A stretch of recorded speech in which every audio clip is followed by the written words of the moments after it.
Welcome and thank you for standing by. At this time, all participants are on a listen-only mode until the question and answer session of today's conference. At that time, to ask a question, press star and the number 1 on your phone and record your name at the prompt. This call is being recorded. If you have any objections, please disconnect at this time. I will now turn the call over to Mr. Brian Beams. Thank you. You may begin. Thank you, Jennifer. Hello, everyone. My name is Brian Beams. I am a Senior International Trade Specialist with the U.S. Commercial Service. I am located in northern New Jersey. We also have on the line my colleague, Anthony Sargis, who is also a Senior International Trade Specialist, but he sits in Connecticut. On behalf of the U.S. Commercial Service, the Connecticut, New Jersey, and San Diego and Imperial District Export Councils, and the law firm of Wiggin and Dana, we welcome all of you to today's webinar titled Office of Foreign Asset Controls Overview. A couple of items before we begin.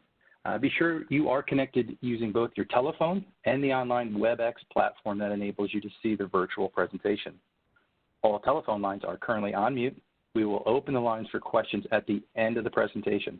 We will also take questions submitted through the chat feature on the WebEx platform. For those on the webinar who are seeking additional export compliance education, there is an upcoming virtual conference titled Complying with U.S. Export Controls beginning on May 19th, and it goes until May 22nd. It is a 4-day virtual conference hosted by the Bureau of Industry and Security, the Organization of Women in International Trade, and the U.S. Commercial Service Office in Irvine, California. It is the first of their kind. It is a virtual conference, just to make that clear. If you have additional questions or would like to sign up for that conference, please visit BIS's website, specifically their calendar of events, to learn more.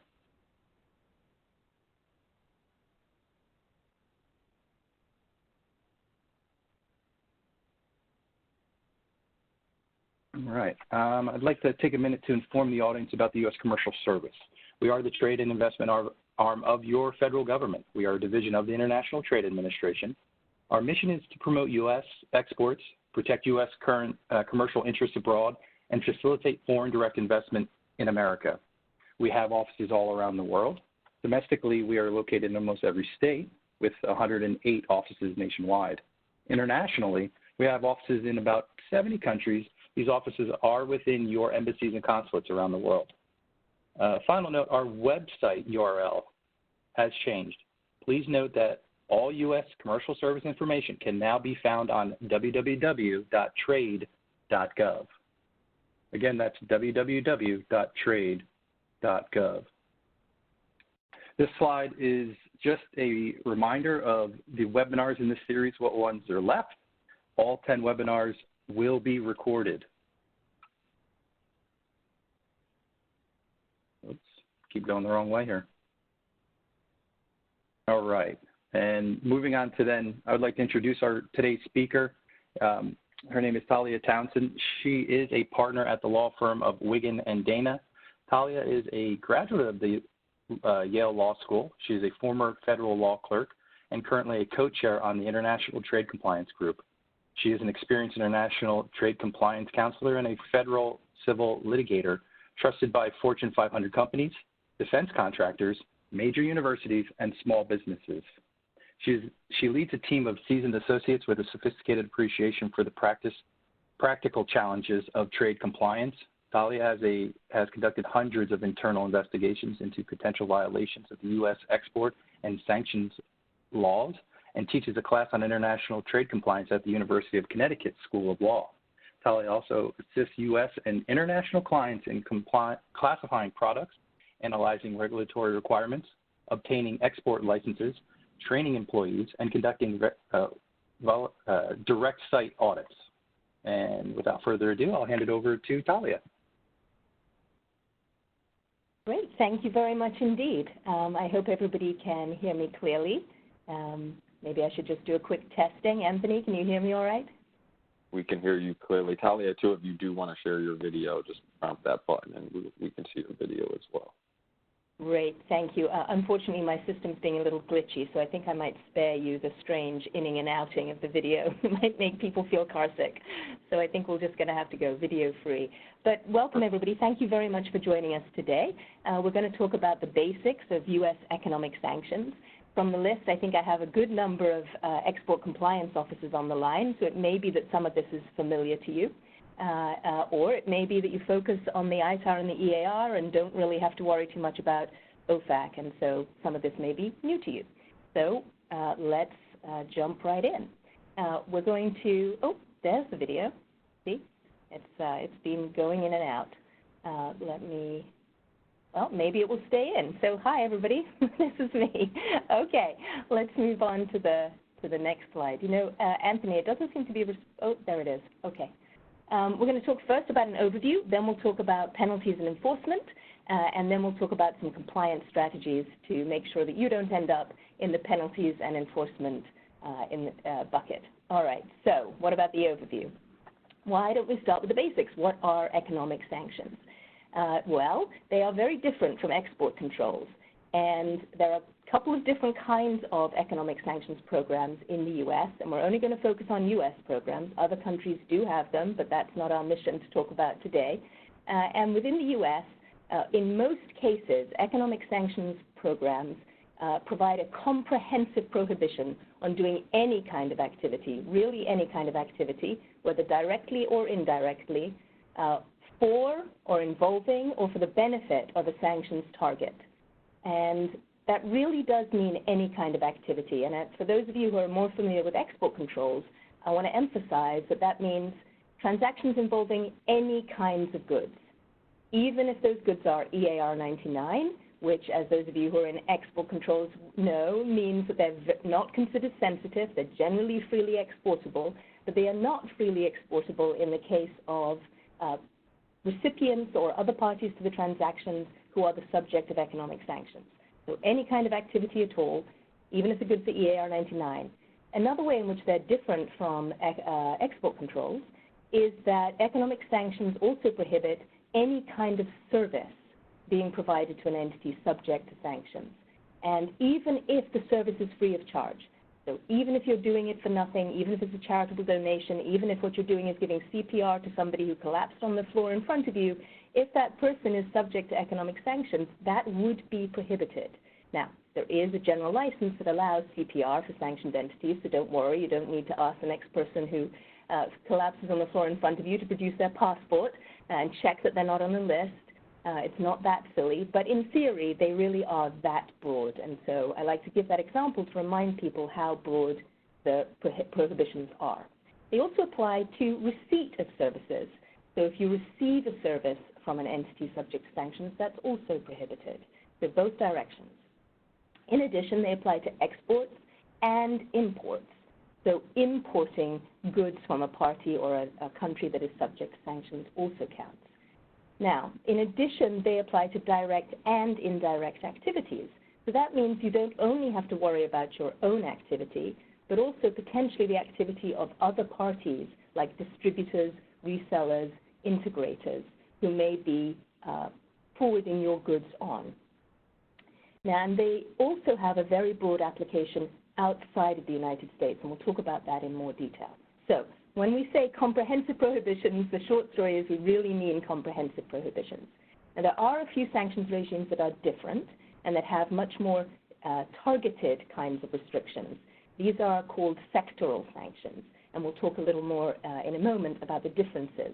But in most cases, the default presumption is that there are comprehensive prohibitions of the kind I have described. Let's see if I can, okay.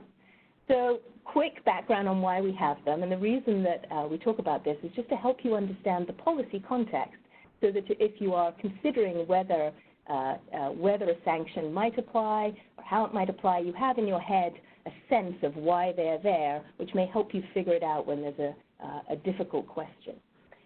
So the purpose really is to, at some level, to avoid war. These are like a modern equivalent of a blockade.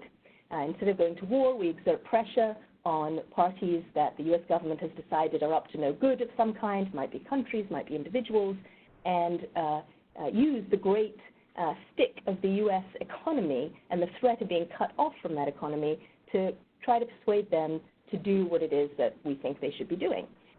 So the activities that a party or a country might be involved in order to become subject to sanctions would be things like terrorism, development of weapons of mass destruction, trafficking in narcotics. There is a sanctions regime that deals with malicious cyber-enabled activities. There's another one that deals with foreign interference in U.S. elections. There are sanctions regimes for grave human rights abuses, and even sanctions regimes for evading U.S. sanctions. So if a foreign party chooses to undermine existing U.S. sanctions, the U.S. government may impose sanctions on that foreign party. There are also sanctions for material support for sanctions targets. So if a foreign party decides to do business with parties who are subject to sanctions, the U.S. government may impose sanctions on them. So really very, very sweeping. Okay, so that's why we have them. And, oops, going the wrong way. Wasn't just Anthony, I'm up to it too. Okay, so who are the targets? Who is it that you have to avoid having dealings with in order to not have a problem with economic sanctions? There are three groupings of economic sanctions programs, and they have different kinds of targets. So let's talk first about the country-based prohibitions. So the country-based sanctions, these target parties, which might be companies, they might be individuals, they might be governments, that are located in or residents of, or are being operated, if it's a business, being operated from a country that is subject to sanctions. They also target entities that might be outside those countries but are organized under the laws of those countries, and parties that are within the definition of a government of that country. So that might be an embassy that is outside the country, but it's still part of the government of that country, and so it would still be covered by the sanction. So these regimes, there are actually only a few of them. It's a little confusing when you look at the total list of sanctions regimes. There are about 36 of them, and a lot of them sound like they might be country-based. They have names like the Zimbabwe sanctions regulations, the Mali sanctions regulations, the Libya sanctions regulations, but they're not, in fact, comprehensive regimes. They're not country-based regimes. Typically, those ones, they involve parties that have done something within that country to undermine the democracy of that country or something else, so it's associated with the country, but it is not a comprehensive bar on transactions with that country. These country-based sanctions, they only apply to Cuba, Iran, Syria, North Korea, and the Crimea region of Ukraine. Those of you who have been in the trade compliance world for a while might be thinking, she missed Sudan, she missed Sudan. There used to be a country-based sanctions regime against Sudan. It was lifted a couple of years ago. There's still lots of export restrictions, but there isn't a country-based sanctions regime. So Cuba, Iran, Syria, North Korea, and the Crimea region of Ukraine. Those are the country-based ones. What about the list-based sanctions? That's the second bucket. The list-based sanctions target entities, could be companies or individuals, who are suspected of some kind of bad activity, like the ones we discussed before. And these entities are enumerated on lists that the U.S. government published. That's why we call them list-based sanctions regimes. And if a party is on that list, then there is a comprehensive prohibition on doing transactions with that party. However, unfortunately, the list is not the full story. There is, in fact, a shadow list, an unwritten list, of additional parties that are also subject to the same restrictions. And those are parties that are owned 50% or more by one or more parties on the list. So if there's a party on the list and it owns Company B may not be on the list, but Company B is still a sanctions target, and you still can't do have any kind of dealings with Company B. So that's a little tricky. You know, oftentimes we have transactions with entities and we don't know who owns them. But if you're doing that on an international, for international business purposes, that's risky, because it may be that they are owned by a party on the list. And there are lots of different lists. The U.S. government maintains multiple different sanctions lists. The most famous and the largest, which you have probably heard of, is the Specially Designated Nationals and Blocked Persons list. And parties that are on that list and parties that are owned 50% or more by those parties are subject to comprehensive restrictions. You cannot have any kind of dealing with them unless it's authorized by the U.S. government, which is unusual. So we talked about country-based and list-based. Those are the ones that are very comprehensive sanctions. Now there's this fairly new, last few years, bucket of sectoral sanctions. And these are more targeted, or at least in one case they are more. In the other case, they started out targeted and became more comprehensive. So there are only two regimes like this. One affects Venezuela and one affects Russia. And in the sectoral sanctions, they're kind of a hybrid between the country-based and the list-based. They target particular parties that operate in particular sectors of a particular country's economy. So it might be, a particular oil company operating in the energy sector of the Russian economy, or a particular bank operating in the finance sector of the Russian economy, for example. Now, for Russia, it's actually parties that operate in the defense sector, the intelligence sector, the finance sector, and the energy sector. Not all parties, just some parties operating in those sectors. And the parties that are affected are on a list, which makes it a hybrid between the country and the list-based regimes. Venezuela, it's a very complicated sanctions regime. It started out being quite a modest sanctions regime with very narrow restrictions, but at the present time, the entire government of Venezuela and all parties owned or controlled by the government of Venezuela and parties acting on behalf of the government of Venezuela, they are all subject to sanctions. And that makes it very, very difficult to do business with Venezuela. It isn't technically a comprehensive country-based regime. You can do business with private parties in Venezuela, but there is a lot of government ownership in Venezuela, and you have to do a lot of transactions with government entities in order to do business with private entities, so it becomes very difficult. So technically Venezuela is sectoral sanctions, but at this point it's closer to a comprehensive country-based regime. Right, so that's the basic framework. 3 types of sanctions, various different types of target. So, oops, wrong way again. Who regulates this? Just very briefly, because you're going to hear me using these acronyms, I don't want you to be confused. The main regulator for sanctions is the Department of Treasury and the slightly Orwellianly named Office of Foreign Assets Control, or OFAC. And they are the regulator for most of the sanctions programs. However, because why make it easy, there are also a role to play for the Department of State and the Department of Commerce. The Department of State, in particular, maintains a couple of fairly recent sanctions lists.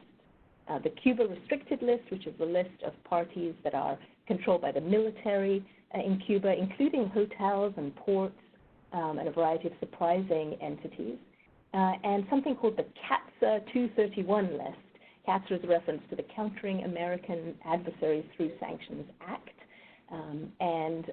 These are entities that are associated with the Russian defense and intelligence community. For both Cuba restricted list and CATSA 231, these are not comprehensive restrictions. But in any event, they are lists that are maintained by the Department of State, not OFAC. And then just to make things more complicated, the Department of Commerce shares jurisdiction, really, with OFAC in this area.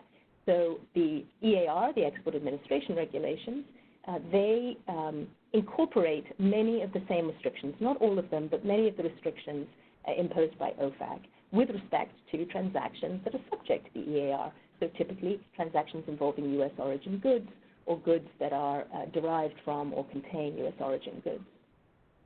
So if you have a sanctions violation that involves goods that are subject to U.S. export controls, you will have a double whammy. You'll have an OFAC violation and an EAR violation. And both regulators might be interested in talking to you about that, and you may have to do voluntary disclosures to both agencies. So that's the landscape of the regulators. All right, so we know what kinds of sanctions there are. We know who the regulators are. Now, who has to comply with these regulations? Well, U.S. persons, meaning citizens and lawful permanent residents, green card holders, as well as companies that are organized under the laws of the United States, must comply with these regulations. Now, for U.S. citizens and lawful permanent residents, they must comply with them no matter where they're located. So if you have a U.S. citizen who has left the country many years ago, doesn't really think of themselves as a U.S. citizen anymore, works for a company in Germany, has lived in Germany for 25 years, it doesn't matter. They're still required to comply with these regulations. These regulations are sticky. Once a U.S. person, always a U.S. person, and you must comply with these regulations. That, of course, can be a problem for a foreign company who has U.S. employees. The foreign company might not be required to comply, but their U.S. employees are. So that's can be a little bit tricky. So U.S. persons, parties located in the United States. Let's say that you have a business deal with Cuba, you're a Spanish company, it's perfectly legal in Spain, but you're flying through JFK, you're staying in New York for a few days, you want to have that phone call to close the deal. That would be a bad idea, because if you're in the U.S. at the time, then the U.S. has jurisdiction over that transaction, and that would be unlawful from the United States. If you're located in the United States, you have to comply with these laws. Parties to transactions involving U.S. persons or parties located in the United States, or, so we're talking about foreign parties, right? Transactions that involve foreign parties, foreign goods, no other connection to the United States, but one of the employees involved in the transaction is a U.S. person, or one of the employees involved in the transaction is located in the United States. Somebody's processing paperwork, or you have shared services that go through the United States. Or if the transaction between the foreign parties for the foreign goods is denominated in U.S. dollars, and that the funds for that transaction are going to have to pass through a U.S. bank. The only way, unless they have U.S. dollars under a mattress somewhere, which is unlikely for any significant transaction, that transaction in U.S. dollars will have to pass through the U.S. financial system, and that means, guess what, that a party that is a U.S. party or a party located in the U.S. will be involved in the transaction, so that would be subject to these requirements.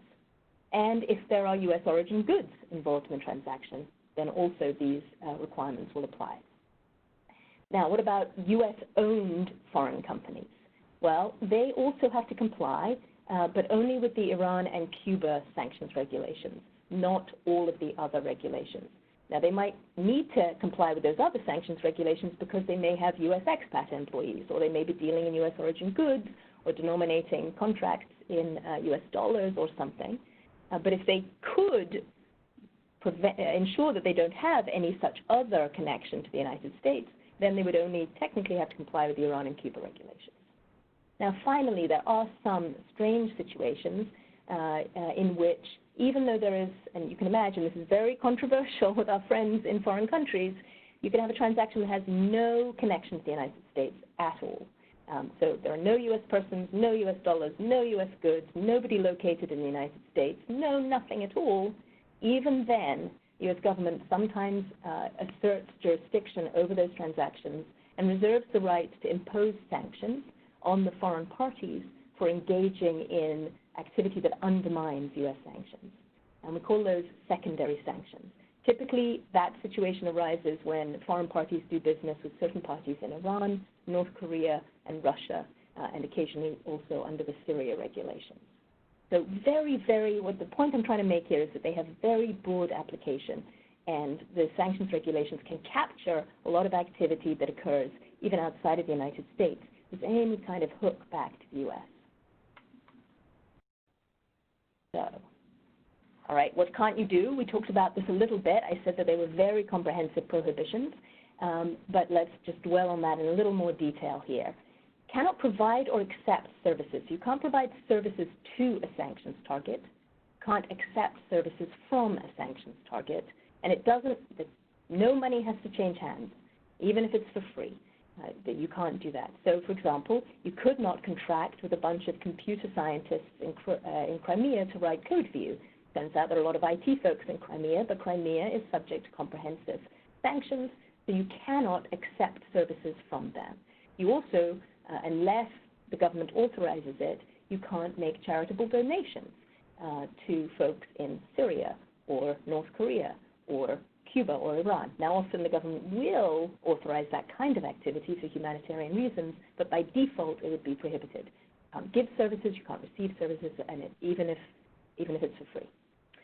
One feature of this that is very surprising to people is that the government takes the position that if you are doing a deal with a foreign company that is not a target of sanctions and it is not located in a sanctioned country, but the CEO or the CFO or another executive of the company who's involved in the negotiations or is going to be signing the contract, if such a party exists and you interact with them on behalf of the non-sanctioned company, then even interacting with that CEO, receiving the CEO's signature on a contract would be considered a violation of U.S. sanctions. And this came up in the context of an enforcement action against ExxonMobil, ExxonMobil paid $2 million for entering into a contract with a non-sanctioned entity that was signed by a sanctioned CEO. They actually, in the end, managed to persuade a judge that OFAC had not clearly articulated this requirement beforehand, and they got out of the penalty. But now, for everybody else, it is clear that that is OFAC's interpretation. So you would not get so lucky as Exxon in the future. Okay, so no services. Exporting or importing to or from a sanctions target, and as I said before, no matter what kind of product, no matter how insensitive, even if it's just a pen, plastic water bottle, spectacles, doesn't matter, you cannot do that with a sanctions target. Now, this also includes, which surprises people, transshipments via sanctioned countries.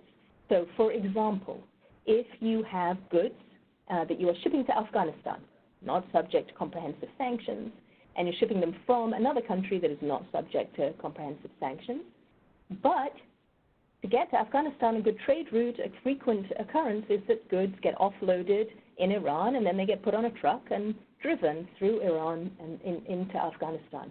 That makes the goods subject to sanctions. That makes the whole transaction subject to sanctions because the goods are passing through Iran, so that's not allowed. It also includes exports to a third country, so let's say, meaning a country not subject to sanctions, if you know or if you should have known, according to the regulator, that the goods would be shipped on to Iran or Cuba or Syria or North Korea or Crimea. So, for example, if you ship to a distributor in the United Arab Emirates, where it's quite common to do business with Iran, and you have some reason to know, or let's say you do know, that they're buying it on behalf of a party in Iran, that would be prohibited. If you don't actually know, but the distributor's website says, we're so proud of our long history of serving the Iranian automobile market. Well, under those circumstances, the government would take the position that you had reason to know that it was likely that your goods would end up in Iran, and that would be prohibited. So again, very, very broad prohibitions. What else isn't allowed? Dealing in the property or property interests of a sanctions target. Now, this is a very, very broad prohibition. Property or property interest doesn't just include real property, personal property, and money, but it also includes debts of a sanctioned party, obligations of a sanctioned party, letters of credit, powers of attorney, insurance policies, contracts, and even future or contingent interests. So this is a very, very sweeping prohibition. And finally, U.S. persons can't help foreign persons to do something that is legal for the foreign persons but would not be legal for the U.S. person to do. So, for example, if somebody proposes to me a transaction involving a sanctions target, and I say, I'm afraid I can't do that because I'm a U.S. person, I can't call up my friend in France and say, hey, there's a really good opportunity here. Why don't you contact these people and do the deal? Because that would be facilitating a transaction that I can't do directly. Shouldn't be a surprise. The government doesn't want you doing any end runs around their regulations. So if you can't do it yourself, you can't allow a foreign person to do it. And that, by the way, includes approving transactions. And it would include back office services. So in these days of shared services, perhaps you have a foreign subsidiary that could do the transaction, but if the invoices are going to be processed through the company's office in Iowa or something like that, that would not be allowed because of facilitation. All right, moving on. I said that some of the sanctions regimes were a little narrower, and we were talking about the sectoral sanctions. So almost all of the sanctions regimes are very comprehensive, but in the case of Russia in particular, there is a narrower kind of prohibition. So parties that are on something called the Sectoral Sanctions Identification List, or SSIL, is a special kind of list. If they are on that list, you are not prohibited from doing everything and anything with them. Instead, there are targeted prohibitions, and it's a little complicated. There are 4 directives. The prohibitions are different under each of them. But the first 3 directives prohibit extending credit or buying debt or getting engaged with the equity of such a party. And for most of the folks on the line, unless you're a financial institution, you don't really have to worry so much about the debt and equity prohibitions, except that if you are selling goods to a party on that list and you give them purchase terms that allow them more than a certain number of days to pay, that's considered extending credit to the entity. So under these regulations, sometimes the period is 14 days, sometimes it's 30, sometimes it's 60. It's a bit complicated, we won't get into the details, but suffice it to say, if they're on that list, if the prohibition is 14 days, then your purchase terms would have to be less than 14 days. And as a practical matter, it's very difficult to get paid by parties in Russia within 14 days, so you would have to actually ask for payment in advance in order to avoid having a problem. There's also a fourth directive that restricts certain kinds of goods and services being provided if they're going to be in support of certain kinds of oil projects. So it's a narrow restriction, not a comprehensive restriction, but a very complicated restriction. This is the kind of thing that you just don't want to try yourself at home without a lawyer who's been through it before to advise you on the details. Okay, so those are the kinds of prohibitions. In addition to preventing you from doing things, the regulations also require you to actively take certain steps. And in particular, they require you to block sanctioned party property if you receive it. So what does that mean? It means, for example, if you're a bank and you have accounts in the name of Fred, and Fred becomes subject to sanctions, then you have to freeze his accounts. You cannot allow Fred to continue to withdraw money from them. And in addition, you have to report that you are in control of that property of Fred to the U.S. government within 10 days. What does that mean for manufacturing companies? Well, let's say you have a contract with a party who's not on the list on day one when you sign the contract, but weeks go by and it turns out that they're doing something the U.S. government doesn't like. They get put on the list. You have to immediately stop all activity under that contract. You can't ship them anything. You can't refund them anything. You can't process payments from them. It all has to be frozen. You have to report to the government if, for example, you have goods in your warehouse that are about to go to that party. You have to stop the shipment, and then you're in possession and control of sanctioned party property. You would have to report that, within 10 days. You also have to report on all the blocked property that you've collected. Hopefully you haven't, but if you're a bank, for example, it's not unusual to end up in this position on an annual basis every September. In addition to reporting blocked property, you have to report when you reject a transaction for sanctions reasons.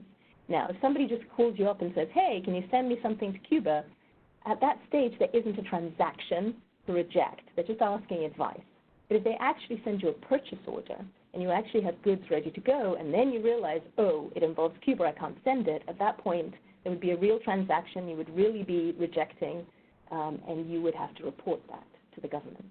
And so you can imagine this causes the government to learn about sanctions issues, which can create enforcement actions. Banks in particular do a lot of screening and a lot of reporting to the government. Okay, so what else? Can you ever get authorization? We're not going to dwell on this very long, but the short answer is yes, sometimes, but only in very narrow circumstances. When parties are subject to sanctions, typically the U.S. government is not interested in allowing them to benefit from the U.S. economy in any way. And so most of the exceptions are narrow carve-outs for humanitarian purposes. You might, for example, be able to get authorization to sell agricultural products or medical products or to engage in other kinds of humanitarian activities. Not the full story, but that is usually the case. And so there are different kinds of authorization. There is a specific license, which is something you have to apply for, and you get back a document, and it has terms and conditions. They tend to be very, very narrow terms and conditions, and it takes a long time, really a long time. It might be months. It could be years. Sometimes it can take years to get a specific license from OFAC, and that's not for want of calling and harassing. That is just how long it takes, because there is a lot of internal political discussion that has to occur before the agency can issue such a license. So a really long time, totally different from getting EAR licenses or ITAR licenses. There are also general licenses. These would be the equivalent of ITAR exemptions or EAR exceptions. That is a license that is written into the regulation. You don't have to apply for it as long as you can satisfy the conditions that are written into the regulation. Those conditions tend to be quite complex. And of course, you have to keep a record of why you thought that you could comply with the conditions and that you used the license. So similar to using exemptions and exceptions under the EAR or the ITAR. Because, as I mentioned before, the Export Administration regulations also enforce major parts of U.S. sanctions regulations, sometimes it can happen that you need both an OFAC license and a license, an EAR license, a BIS license, a license from the Bureau of Industry and Security in order to do a transaction. Now, in the case of Iran, the EAR says, no, you don't need a BIS license. As long as OFAC authorizes it, you can do it. And in the case of Syria, the OFAC regulations say as long as you have a commerce license, you can do it. So sometimes you don't need both, but in many cases, in fact, you do need licenses from both agencies. I'm going the wrong way. All right. Okay, so that was the overview. That's the painful part of the presentation done. Hopefully it made some sense. And now we're going to move on to talking about penalties and enforcement and talk about some specific and I think interesting enforcement actions. And then we'll come back to talking about compliance. So, what has been going on the enforcement side? Before we talk about the specific actions, let me give you the overview. In this area, strict liability applies, which means that even if a violation is inadvertent, you didn't intend to do it, it was a mistake, the government can still impose civil penalties for that. Also, if you buy a company and they have sanctions violations in their history within the last 5 years, you're buying that liability. Successors are on the hook for what happened before. So what are the penalties like? Well, they're basically the same as the EAR penalties. The maximum civil penalty is $307,000, $584, so basically a little over $300,000, or the transaction value multiplied by 2, whichever one is larger. And that is per violation. So you can imagine these penalties can get pretty large pretty quickly. There are a couple of different regimes where the penalties are either higher or lower. For example, if you do business with a sanctioned party who is designated for foreign narcotics trafficking reasons, then the penalty could be $1.5 million. And on the Cuba side, it's less, it's only $90,000. So there's some variety, but in most cases, it's the $300,000 that I mentioned. If it's a criminal offense, which means that you committed a violation that was willful or knowing, not inadvertent, then the government can bring criminal charges, and then the penalties can go up to $1 million. There could also be the possibility of jail time. And it's unusual unless somebody is, really intentionally smuggling goods to Iran or something like that. That's usually when the criminal charges come up. In addition to the penalties, if you have an enforcement activity going on, you're probably going to have to pay lawyers a lot of money, so that adds to the cost. But also enforcement actions are public. And they're published on OFAC's website, and that can lead to a lot of reputational damage. It can also lead to problems with government contracting and some problems with the Committee on Foreign Investment in the United States. So not good to have OFAC violations on your dance card, so to speak. Okay, what about foreign parties? Well, they're not typically subject to U.S. jurisdiction, but if the transaction involves a hook back to the U.S., as I mentioned, U.S. dollars, U.S. persons, U.S. goods, etc., then they could also be subject to civil penalties. But even where there is no U.S. jurisdiction, the U.S. government can impose sanctions on foreign parties for violating, for engaging in conduct that undermines U.S. sanctions. I mentioned before there are some secondary sanctions regimes, and so foreign parties can have exposure that way. You can substantially reduce all these penalties by making a voluntary disclosure. And the government actually puts a number on that reduction, and they have a chart that you can look at. So here you can see that if you make a voluntary disclosure, and if the government decides that it's not an egregious case, which would mean not willful, not reckless, you weren't aware that the conduct was a violation, it didn't do a lot of harm to the objectives of the sanctions policy, etc., then instead of paying the full transaction value, or the full statutory maximum, you get a 50% discount on the maximum possible penalty per violation. And you can see the other cells there. So you can substantially mitigate. But of course, it has to be a voluntary disclosure, and that means, for example, that a bank can't have reported it before you did. Otherwise, it's not considered to be voluntary. So let's talk, we'll do a little bit of Schadenfreude diaries here. We'll do a little bit of congratulating ourselves that we haven't gotten into one of these pickles yet by talking about bad things that happen to other companies.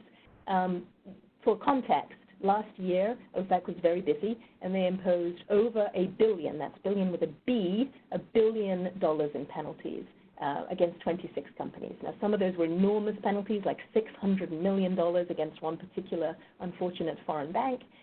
Some of them were much smaller, and they added up to over $1 billion. So far in 2020, the pace has been a little slower, only $9 million against 4 companies so far, but there's still plenty of months left to go. So let's talk about a recent one that was very surprising to people. In this case, a Swiss company, foreign company, had a bunch of customers that were foreign airlines. Foreign company, foreign airline customers. And this company, the Swiss company, provided services like a messaging application so that the foreign airlines could order service or maintenance or something like that from other aviation industry participants. They had some software for check-in management, and they had some other software for tracing lost baggage. Those were the services they provided to the foreign airlines. However, those services had a hook back to the United States. The messaging application routed the messages through switches that were housed in the United States. One of the softwares was actually designed and written in the United States. It was U.S. origin software. And the lost baggage system was hosted on servers that were in the United States. So that was the hook back to the U.S.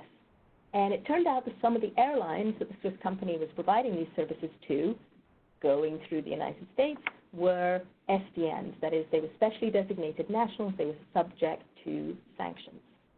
And so because the services had this connection to the United States created by the servers and the routers and so on, OFAC had jurisdiction. It exerted that jurisdiction, and it imposed a $7.8 million penalty on the Swiss company on the theory that they were providing services from the United States for the benefit of sanctioned parties. And you can find that at this link here, or using this name. You can just Google CETA, SITA, and OFAC, and the enforcement action. More details about it will pop up. So even, as I mentioned before, even quite an attenuated link to the United States is sufficient. And a lot of companies haven't really thought about this before, they had thought about it, but they didn't think that OFAC would ever actually enforce on that basis, and OFAC did. Okay, how about a German chemical company that is acquired by a United States company?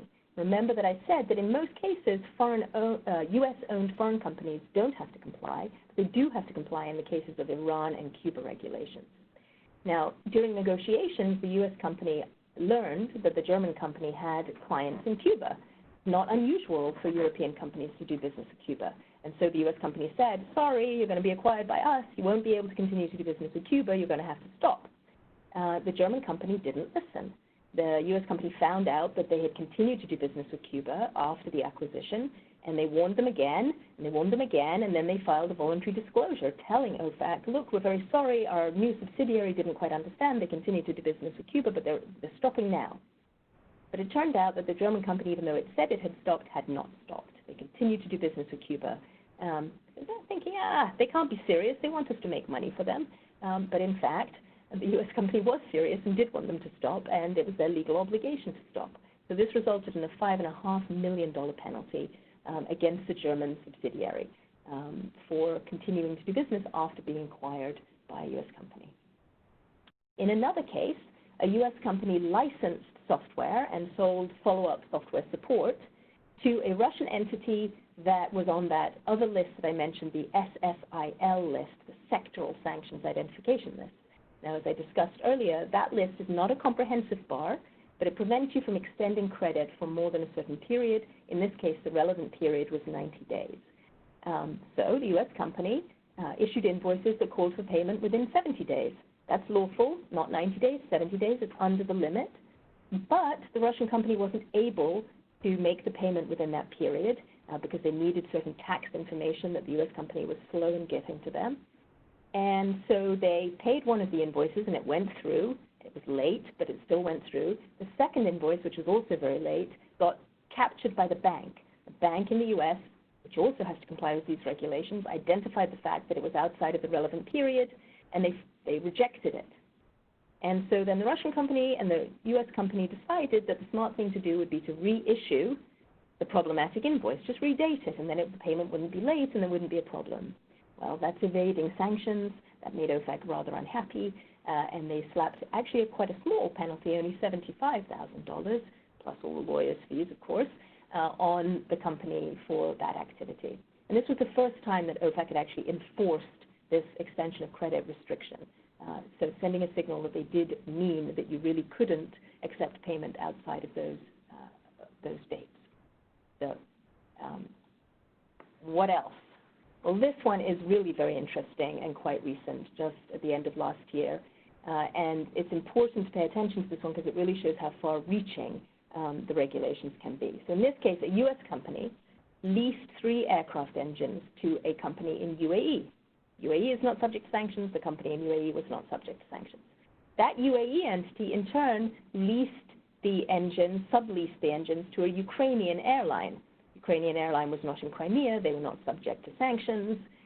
So no sanctioned parties so far. There's a lease and then a sublease.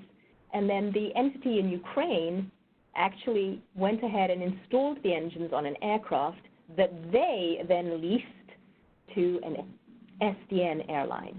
So we've got 3 notches down in the chain here, right? A U.S. company to another company in UAE, to another company in Ukraine, to another company, and the third company in the row turns out to be the SDN. Under these circumstances, even though the U.S. company was so remote from that last transaction, OFAC still imposed a penalty of $210,000. And the way they explained it was that this was an indirect export to the SDN, who happened to be in Sudan, and dealing in the property of the SDN because of the lease. Now, it's unlikely that OFAC would do that in the case of all equipment that is being leased, but it seems that the theory was that if it's a lease, you have and it's a lease for a large item like an engine, you have the capability to determine where that engine is. And they should have done that. They should have asked their direct customer about all of the chains further down, and they should have checked up periodically to make sure, in OFAC's mind, that nothing nefarious was being done with the engines, including by nefarious subleasing them to parties subject to sanctions. So another similar situation involving these indirect transactions was when a U.S. company exported car, audio, and video equipment to a distributor in the UAE. And that distributor had a website that talked about their business with the distributor's trade with Iran and their long experience in the Iranian market. Under those circumstances, OFAC determined that the U.S. company had reason to know that the distributor might export its goods to Iran, and that therefore they should not have exported the goods to the UAE distributor in the first place, even though UAE is not subject to sanctions. And that cost them $1.5 million. So what I want you to get from these is that OFAC can be very aggressive about interpreting its regulations, and even what you might think of as fairly remote connection to activity involving sanctions targets can result in very significant penalties. I'm going to skip over the next few so that we have time for questions. But I really don't want to skip over this one, so hang on a minute. This is coming the other way, an import activity. And in this case, a U.S. company imported false eyelash kits, not very sensitive products, from suppliers in China. And those suppliers in China had obtained some of the material, we don't know exactly what because OFAC didn't say in the public notice, some materials for the false eyelash kits from North Korea. Not the whole kit, just some of the content of the kit. And under those circumstances, OFAC imposed nearly $1 million penalty on the theory that the U.S. company should have understood its supply chain better. It should have inquired about where the Chinese suppliers were getting their content for the equipment. Now, there's a little bit of context here, which is that several years ago, OFAC issued an advisory about North Korean content and North Korean supply chain problems, North Korean forced labor, and they identified certain industries where the risks were higher. They identified that in China, textile industry and other related industries were a high risk of involving North Korean actors and North Korean content. And so that could have put this company on notice that if you're doing business in China and in certain industry segments, identified in that advisory, you really have to pay attention to your supply chain. But the same could be true for Iran and for other countries subject to comprehensive sanctions regimes. So paying attention to supply chain in the wake of this clearly is very important. With that, why don't we transition to talking about what other compliance strategies there might be?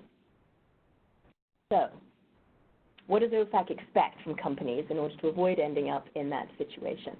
Well, last May, for the first time, they issued a framework. They called it a framework for compliance commitments, and they identified 5 major areas.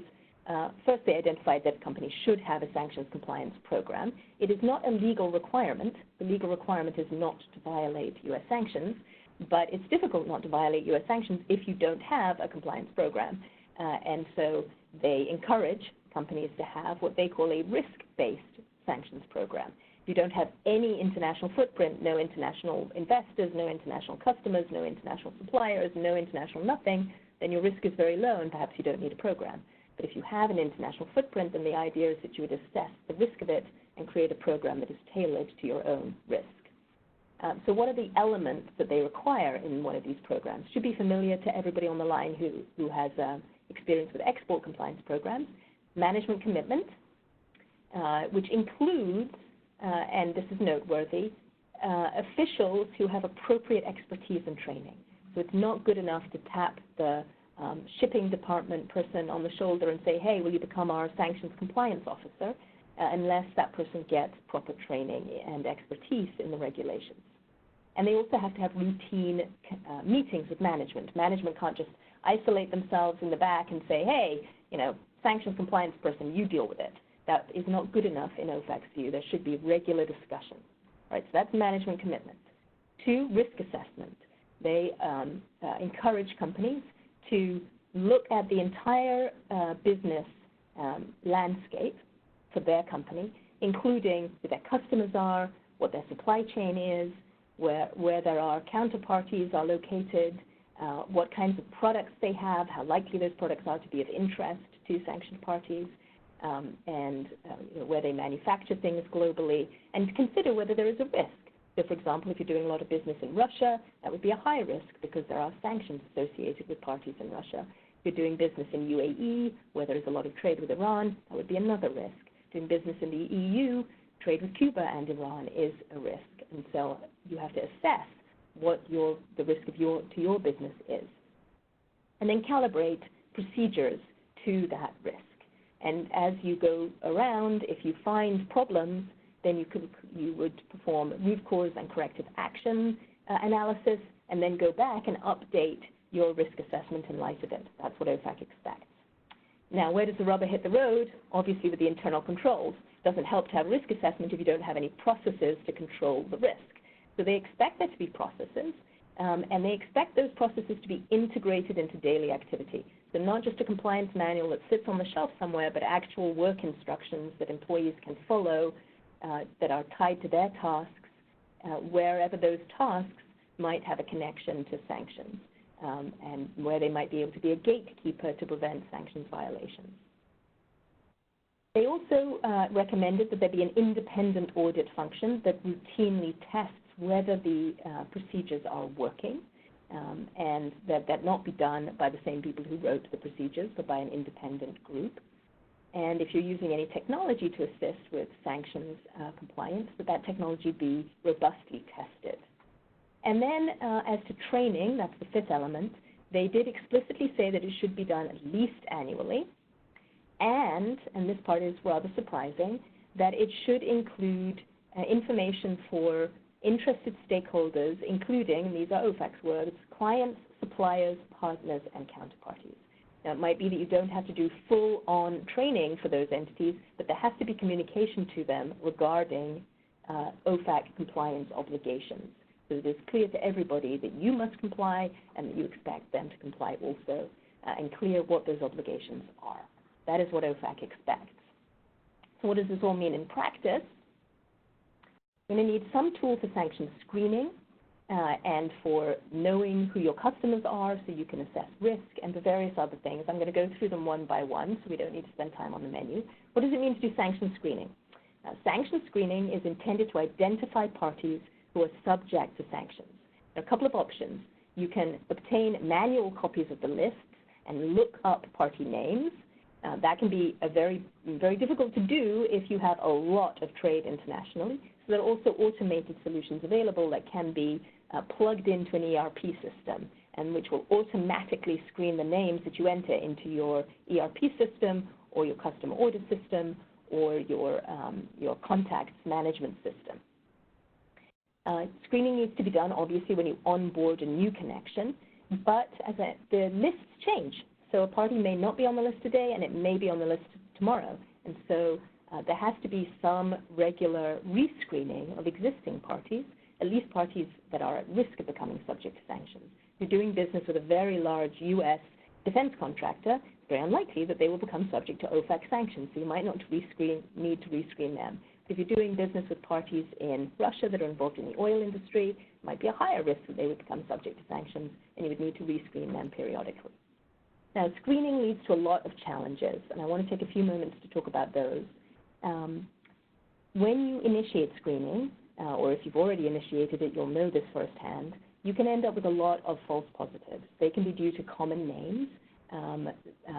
For example, there are many hundreds of companies with the words logistics in the title on the list.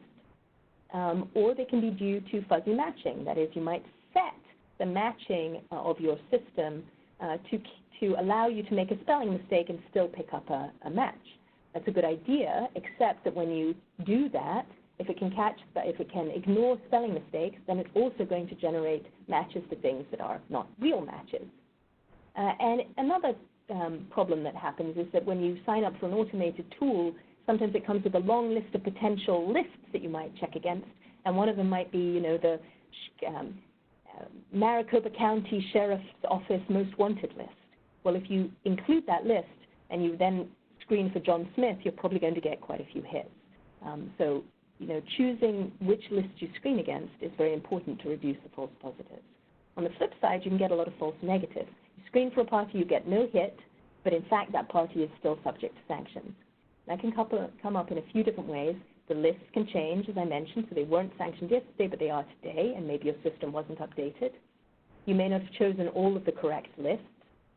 Or, this happens a lot with automated screening tools, the data in your ERP system is really dirty. It's just bad. People spell the same company 3 different ways. You've got duplicates. Sometimes it's abbreviated. Those kinds of data entry problems can cause a lot of bad results in screening. There are also problems with certain targets that are not on the list. I just want to reiterate something I said earlier. If a party is on the list and it owns another party 50% or more, that owned party, which isn't on the list, is still subject to sanctions. And your screening software, in many cases, won't catch that. There are some screening softwares that you pay extra for and that have a large business intelligence service attached, which is aware of ownership relationships between parties. And then when you screen using those systems, you can catch 50% rule entities. In addition, government entities will not be enumerated on the list. So if you're doing business with the Cuban embassy, for example, that you have to be aware that Cuba is the giveaway there. Your screening system won't find Cuban embassy on a list. If it's properly tuned, it might flag Cuba and give you an alert on that. But that won't always happen. So that can be another challenge. Record keeping, if you don't have an automated system and you do it manually, then oftentimes you'll have to take screenshots because you want to show your work. If the worst happens and you end up doing business with a sanctions target, at least you can show that you didn't just ignore it. You did something, you looked for them, you didn't find them, you made a reasonable decision to go forward. But you can't do any of that if you don't have a record. And when you don't have an automated system, making the records is quite complicated. It requires manual effort. These are a couple of the tools that are available for free. This is the OFAC tool. You can go on the website and you can look up entities in the tool as a way to make the sensitivity more or less on the bar there. But this tool only includes OFAC lists. So it's no good for export purposes. It doesn't include, for example, the EAR entity list. It's specific to OFAC. So if you're doing it manually, you'd have to do one search here for OFAC problems and another search somewhere else to see if they're on the entity list for EAR purposes. To solve that problem, you might use the BIS's free tool, the Consolidated Screening List, which contains the OFAC list and the EAR list, but it doesn't include the 2 Department of State lists that I mentioned. And I'm sure you're all rolling your eyes at this point because why does the government make it so difficult? I'm afraid I don't have an answer for that. Write to your congressperson. There isn't a free list that contains all of the relevant lists that I'm aware of. So you just have to supplement if there's a risk of running into an entity on one of the DOS lists. Or you can use a paid subscription service, and there are many different ones. Some of them are better than others. They all have different features. They all have different licensing arrangements. Some of them can be connected to your ERP, and some cannot. But there is a large variety of those services. All right. The lists alone are not enough. If you just do screening, you may not identify sanctions targets accurately because of things like the 50% rule, and you may not identify problems like a distributor that isn't subject to sanctions but does a lot of business with Iran or Cuba or Crimea or wherever it may be. And so the government expects that in addition to having a screening service, companies that choose to do international trade will also perform know your customer due diligence. And not only on their direct customers, but also on important third parties like distributors and resellers and integrators. If you don't know anything about them, you can't know whether it's likely that they'll turn around and reuse your services or your products in a sanction, in a transaction that is subject to sanctions. So how can you do this due diligence?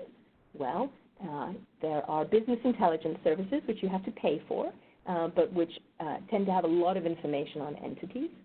But even business intelligence services are not invincible. And if you do a search in a business intelligence service, but it turns out that if you had Googled, you would have found something relevant, OFAC will probably say that you should have Googled as well. And there actually have been enforcement cases like that, so I'm not just making things up to frighten you. If OFAC can find it on Google, they will say that you should have found it on Google too. And so what kinds of things might you find on Google? Social media posts, for example. I am familiar with a case where a party had a LinkedIn post where it said it was an agent for the Islamic Republic of Iran shipping line, which is an SDN. And they were using this same company for certain transactions, and OFAC takes the position, well, look, if there's a LinkedIn post that says they're an agent for IRISL, you shouldn't be surprised if their transactions involve IRISL. So social media. And then the party's website. I mentioned earlier the enforcement action where a distributor had something on its website that said, we're so proud of our history doing business with Iran. Well, that's a big fat red flag. And looking at their website would put you on notice that there's a risk that doing business with them might end up involving Iran. So what are you looking for? Place of incorporation, place where they are located. Is it a high-risk jurisdiction? And certainly if it's a sanctioned jurisdiction, that's a problem. What if it's adjacent? So what if it's UAE, for example? Or what if it's Russia, which is not subject to comprehensive sanctions, but there are a lot of parties that are subject to sanctions there?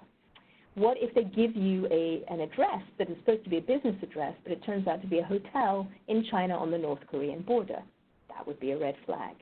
And what if their email address has a domain name that ends in .il, or a website domain that ends in .il? These are the kinds of things that OFAC would expect a company to notice and to react to.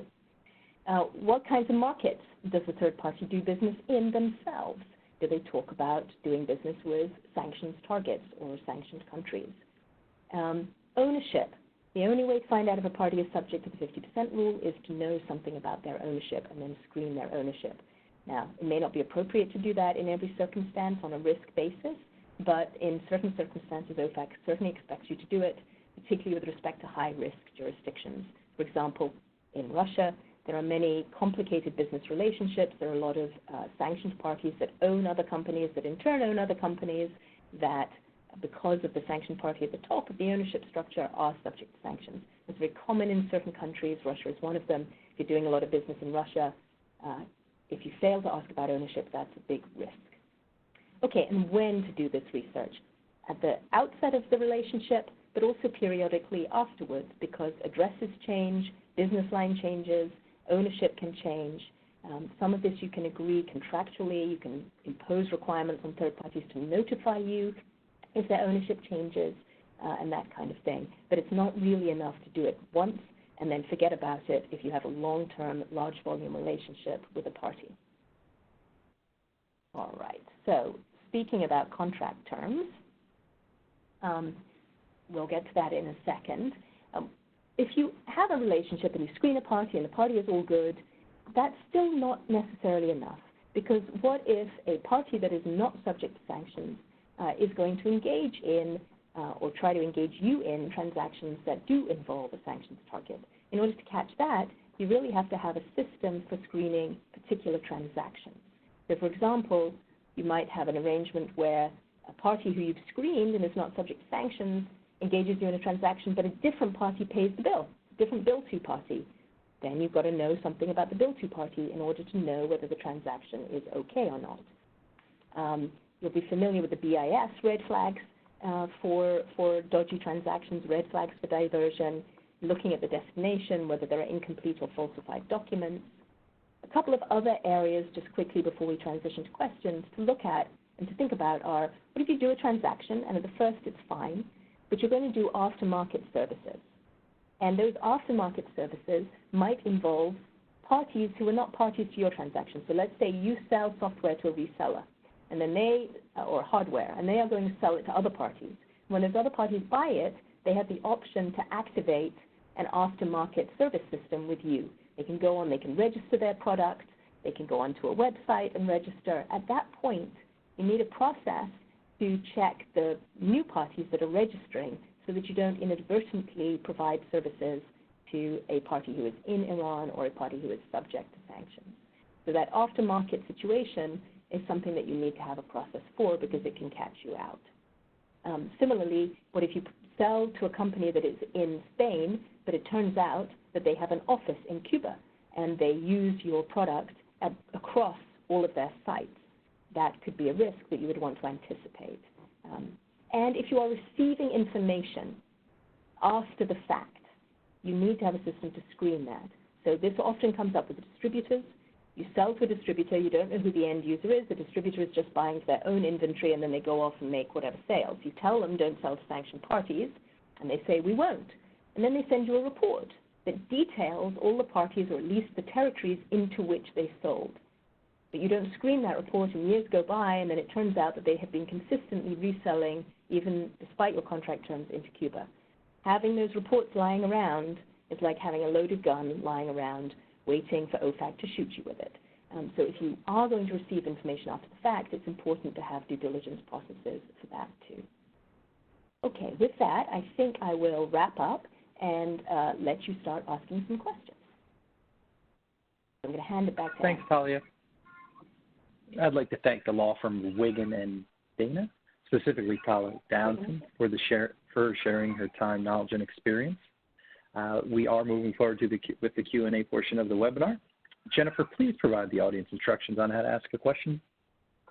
Thank you. To ask a question from the phone, please press star followed by the number 1. Please make sure to unmute your phone to record your name at the prompt. Again, that is star 1 for any questions. One moment, please, while questions come through.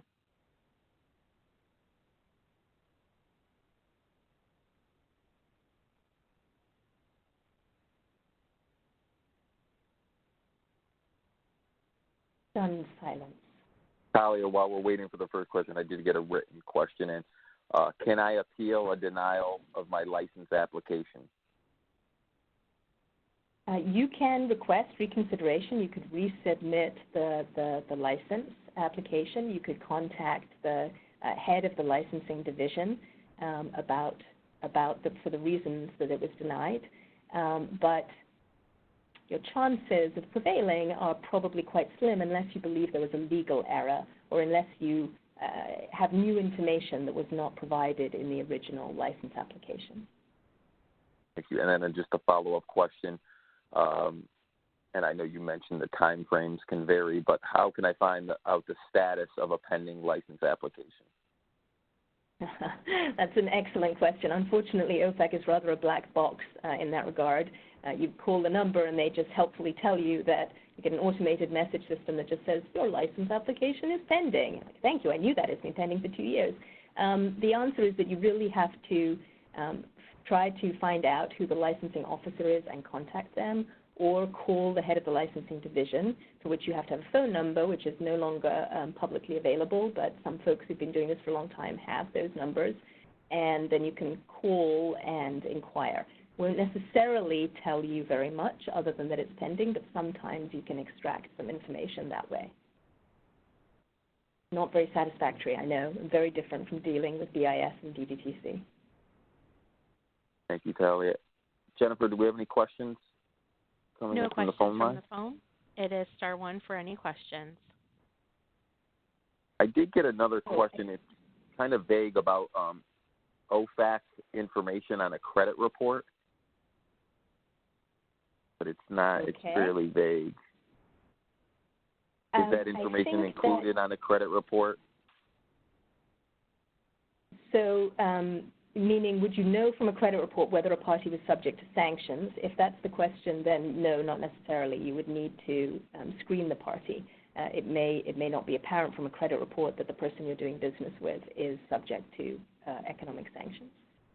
I see a question on the text feed for how does OFAC typically show up for a surprise audit. OFAC doesn't show up in the same way that BIS and DDTC sometimes show up. So it would be unusual to have an OFAC audit. Doesn't mean it's impossible, but it's a very small office and they don't have very many agents. It's more likely that BIS, if you're a U.S. entity and you're engaged in exports, the BIS might come along to do an audit, and that they would take account of economic sanctions-related issues, which are also covered under the EAR during the BIS audit. And then I assume this is on their website, but they must have a notification platform via their website from email, Tahlia, regarding updates and sanctions that you can sign up for? Yes. Okay. They do, and actually, if I don't know if you're still able to go back a slide, but there are a bunch of different resources available on the OFAC website, and there is a page where you can go to sign up for alerts. Typically, those alerts will tell you when there's a major change to the sanctions regulations, when there's a new license issued, or when they add parties to the SDN list. They don't tell you in the alert who the parties are. You have to click on a link, and then you get the notice saying who's been added to the list. And so it's their OFAC alert sign-up page. Anthony, I don't know, do we circulate the slides? Yeah, we'll send it out in a PDF version. Are these linked here, the resources that you have? Yes, and they are hyperlinked, so if it's possible to preserve them in the PDF, then they'll be able to click on them, and those will take them to the relevant pages. Yeah, we'll make sure what the plan is on presentations. I know I've got a couple questions on that. So every week, this is a 10-part series for those of you who just registered for today. So every week on Friday mornings, once the presentations are recorded and cleared, we're going to be sending out by 9 a.m. tomorrow morning. We'll send out the presentations in a PDF version along with the recordings from that week's webinar. So that will go out first thing tomorrow morning. I don't anticipate any issues with the recording, so we'll get that out first thing tomorrow morning, and we'll make sure that these links work here properly, which is I'm sure they do. So another question that came in, Tahlia? Yeah, so let's see. China buys a lot of hardwood logs. Are we supposed to be able to know if they're selling furniture from those logs to North Korea or another sanctioned country or company? That's a very good question. You know, how far is OFAC really willing to go? If a company bought a particular kind of hardwood from you, and you could tell that that company is buying the hardwood to make a certain kind of furniture. If there's anything in the documentation that reflects who the end user is going to be, they're not just buying it for inventory, they're clearly buying it for a particular order. If they tell you that they're selling it to North Korea, then you're expected to know. If their website reflects that they do a tremendous amount of trade with North Korea, then that would be reason to know as well. But if they're just buying hardwood logs for inventory and there's nothing in the public domain that would alert you to the likelihood that they are doing business with North Korea, then you wouldn't have to be concerned about it, if that makes sense. Okay, I see another question here. If a webinar is done from the United States and is available for everyone, and a university from Sweden wants to attend, but you find out the instructor is from Iran, is there an academic exemption available? This is complicated. If the instructor is an Iranian national, but they are not ordinarily resident in Iran, that is, they have established residence in Sweden, they've lived in Sweden for a long time, they don't maintain a home in Iran, then they would not be subject to the sanctions anyway. It's not all nationals of Iran, it's those who are ordinarily resident in Iran. With respect to general licenses, there are some general licenses that apply to the academic situation. We would need a little bit more information in order to know whether you fall within one of those general licenses. But if you look on the OFAC website, you will see a few different general licenses that might cover that situation. Thank you, Tahlia. Jennifer, do we have any questions that came in through the phone line? No questions. Please press *1 for any questions. I'm going to flip back to this slide, and just to reiterate, we do have 6 more left in the series, 6 more webinars. These are them listed here. You can check out Legal Aspects of Trade for more information. If you have any questions, comments, concerns, technical difficulties, let us know. I think we got most of them ironed out by now, but if anyone's having any issues, please let us know. And I guess we'll do one last shout for phone questions or written questions. Last call, Jennifer. No questions at this time. Brian, do you have any final remarks? And then we'll ask Tahlia to make final remarks, and then we'll conclude maybe a few minutes early here. No, just thank you, everyone, for joining today's call on about the Office of Foreign Asset Controls. And everyone stay well and stay safe. Tahlia, I'll let you have the final word. Okay, well, thanks very much, everybody, for joining and for bearing with me during that fairly long presentation. If you have additional questions, you can certainly find me on the Internet. You can also link with me on LinkedIn. I periodically post client alerts there about important things that are happening in the OFAC landscape, and I'm always happy to respond to invitations to connect over LinkedIn, or just send me emails or give me a call. And with that, I'll echo the remarks to stay safe during these slightly crazy times, and thanks again for joining. Thank you, Tahlia, again, and we'll see you next week for the export controls at trade shows. Everyone stay safe. We'll see you next week. Great, that does thanks. conclude Bye-bye. today's call. Thank you for participating. Please disconnect at this time. Speakers, please allow a moment of silence for post-conference.